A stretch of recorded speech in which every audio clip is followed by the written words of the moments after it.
But before I do so, please permit me to join my two fellow former leaders who spoke before me to thank you most sincerely for accepting the invitation and for allocating time out of your very busy schedule to come in person to grace this meeting. It means a lot to about a dozen of us who are part of this initiative.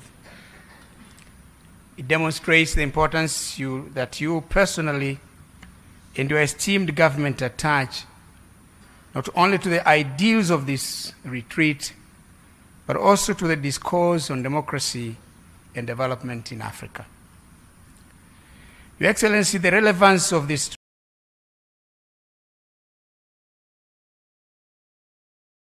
retreat of former leaders cannot be overstated. It is timely, and it is needed in view of the multiple crises facing the African continent.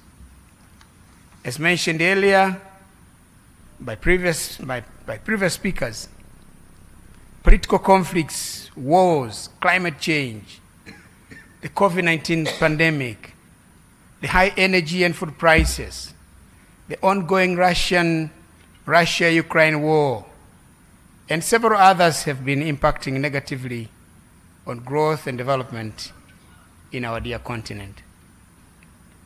These challenges have been compounding the already fragile situation in many countries in Africa. The confluence of these crises has exposed Africa's economic and governance frailties and underscores the need and importance of collectively exploring homegrown solutions to African problems. As a former leader myself, I can rightly testify that sitting African leaders have a pivotal role to play in addressing these challenges. It is their primary responsibility, but I believe also that former leaders can play a role in this regard. They are well connected with both the past and the present and can contextualize existing challenges and share their reflections of past experiences with existing readers. At this juncture, I would like to take this opportunity to commend my fellow former leaders, His Excellency Ernest Bai Koroma, the former president of Sierra Leone, and for being the flag bearer of this wonderful initiative. President, we thank you. Also,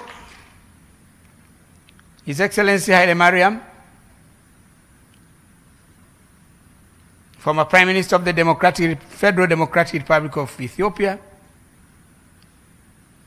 who is participating, like me, for the first time. As already mentioned, His Excellency Joachim Chissano, former President of the Republic of Mozambique, will join us later. Maybe he's on his way from the airport. But I thank them for agreeing to join this important conversation in person. But I thank the chair, President Koroma. We have been whispering. I've been trying to, well, why are you laughing? You know, I've been trying to make him agree that Arusha becomes the seat of this initiative.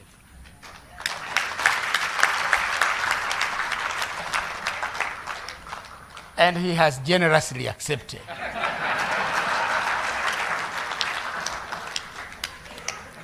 So, Prime Minister, if the chairman have said yes, can you say no?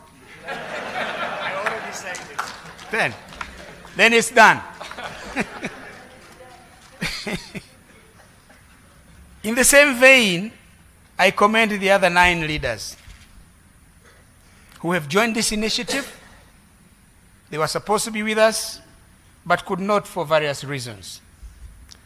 Some are joining us virtually, enabled and facilitated by modern advances in information and communications technology. I'm told President Ellen Johnson Sirleaf was ready to address this meeting here, but this room is not made for that, unfortunately. But she will talk to us, President, after we leave this room at another facility. Your Excellency, President, former leaders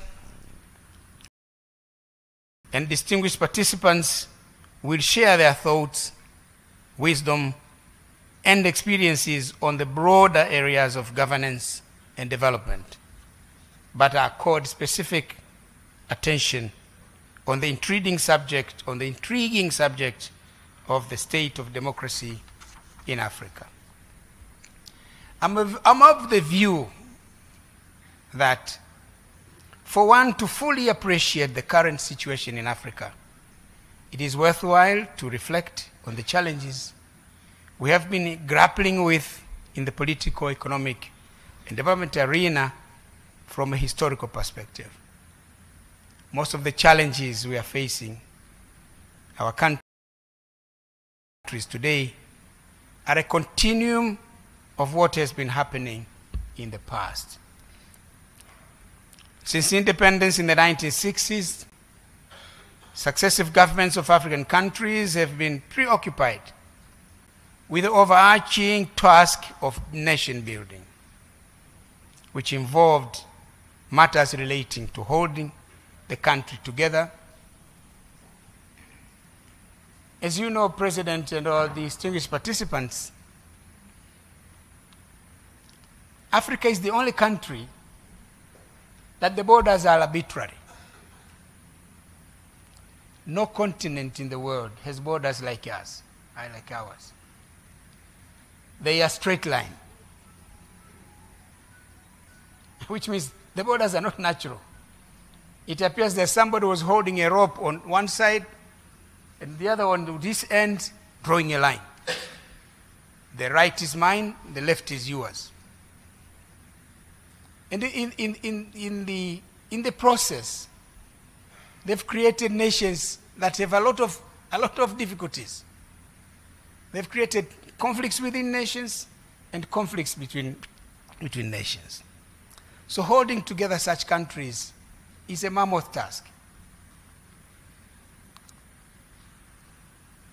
The other is establishing systems of government and governance, building an equitable and inclusive society, promoting inclusive social, economic growth and development, and fighting vices in society. Interestingly, these have remained priority and important areas of preoccupation for our leaders and their nations up to this day, despite progress made over the past 6 decades. Indeed, a lot of ground has been covered and significant progress has been made over the past 60 years since independence.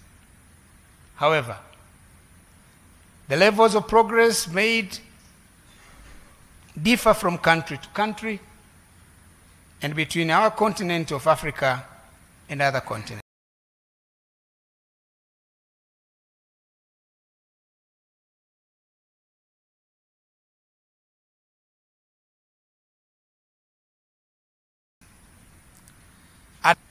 On democracy in Africa and other aspects of nation building, of the nation building agenda. We are doing this for purposes of advising on pathways forward to greater progress. Your Excellency President, my fellow former leaders, ladies and gentlemen, each country has a different story to tell. As far as the nation building project is concerned. But I can dare say with confidence that we in Tanzania have somewhat been lucky. In many ways, it is thanks to the vision and efforts of our founding fathers, Mwalimu Julius Nyerere, the first president of the Republic of Tanganyika, and later the first president of the United Republic of Tanzania, and Sheikh Abeid Aman Karume, the first president of the People's Republic of Zanzibar, and later the vice president of the United Republic of Tanzania. They laid a firm and strong foundation upon which successive generations of leaders, me included, have continued to advance the nation-building project in our country. Now we are proud. We are a proud nation of 61 million people, made up of 126 tribes, subscribing to different faith, members of different political parties. I think we have 24 political parties, very democratic. Prime Minister, how many do we have in Ethiopia? 58. 58? You have beaten us.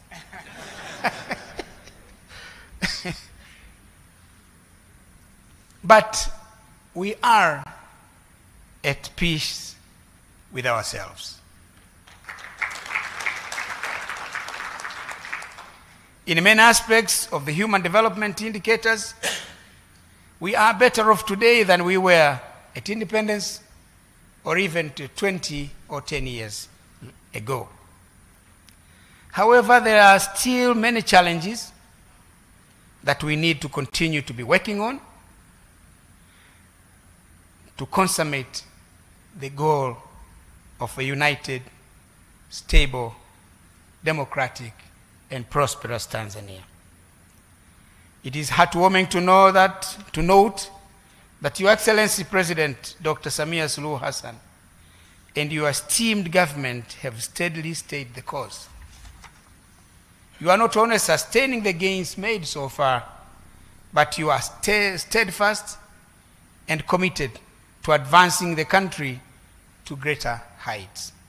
Congratulations, Your Excellency.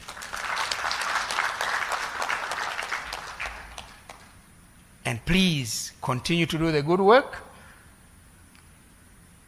And just like your motto, kazi iendelee. Unfortunately, some African countries have not been so lucky in the nation-building agenda. Most of the conflicts we are witnessing today in our continent can be attributed in one way or another to the failures in the nation-building agenda. It is no surprise that when one looks at many development, democracy, and governance indicators of many institutions, many African countries will be at the bottom half of the list, or at the bottom half of the pecking order. And our motherland, the African continent, collectively will be the least performer. This situation is not acceptable. It has to change. We must hasten the pace of change. We should do everything within our power to do that. Yes, we can. Your Excellency, ladies and gentlemen, as we endeavor to address these common challenges facing our continent, it is important for us as former and current leaders to continue to interrogate, analyze, and express from the African perspectives the way that suits us as Africans. This is precisely what this auspicious gathering sets out to do. I'm hopeful that the debate and deliberations that will ensue in the course of the 2 days will add to the mantra of Africans coming together to forge African solutions to African problems. I beseech my fellow former leaders, and I to leverage our experience so that we can embark together on a journey that seeks to realize a prosperous future for Africa, where our continent is integrated, prosperous, democratic, and peaceful. A continent that is driven by its own citizens, representing a dynamic force on the international arena, as is stipulated in OAU's Agenda 2063. Your Excellency, I once again thank you for joining us. And after these many words, it is now my singular honor and pleasure to invite Your Excellency to the podium to deliver your keynote address. We are all ears. Thank you. Karibu sana Mheshimiwa Rais.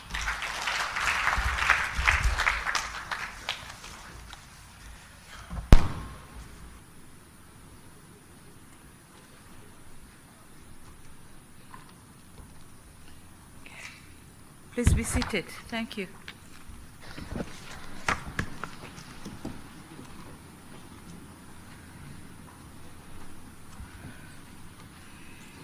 Your Excellency, Ernest Bai Koroma, former President of the Republic of Sierra Leone and Chair of the African Drive for Democracy Initiative, Your Excellency Dr. Jakaya Kikwete, former President of the United Republic of Tanzania